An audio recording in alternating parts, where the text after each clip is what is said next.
Welcome back. Now for tonight's cold case file. Another anniversary has passed. May 13th marked 11 years since the murder of Shane Crutchfield. The 23-year-old student at then Santa Fe Community College died from a single gunshot wound. But tonight there is something different about this cold case. Detectives are following up on some hot leads to find the person who murdered Shane Crutchfield.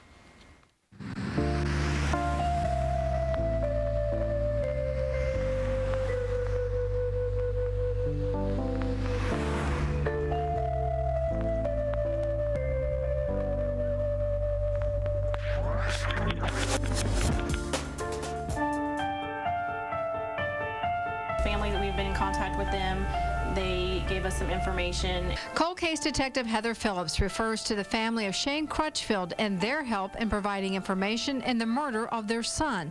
The Crutchfield family always had been close. There was never a time that we left each other's side that we didn't say that we loved each other.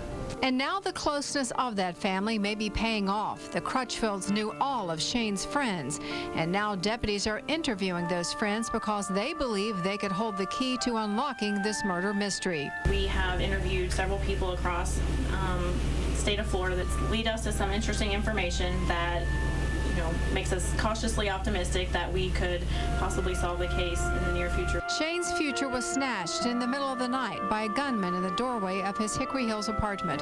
A driver was seen speeding away from the complex. The driver of the vehicle appeared to the witnesses to be a white male or Hispanic male in their 20s wearing a white shirt. They heard the arguing and then the gun fired. The witnesses described the car as a silver or light-colored small sports car. Now those same witnesses are being questioned again. You run into, I think, the obvious where their, memory is sketchy.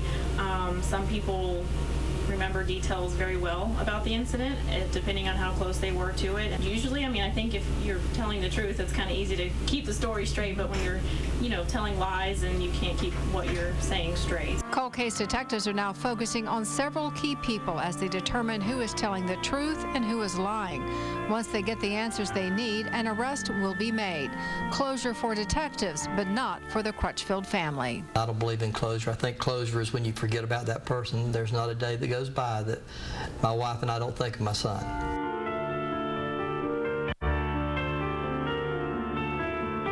And detectives are still hoping for any new leads in the murder of Shane Crutchfield. So if you do know anything about this case, you're asked to please contact the Alachua County Sheriff's Office. Page with investigators trying to talk to the friends of Shane Crutchfield. After so many years have gone by, how difficult or simple is it for them to keep up with these people?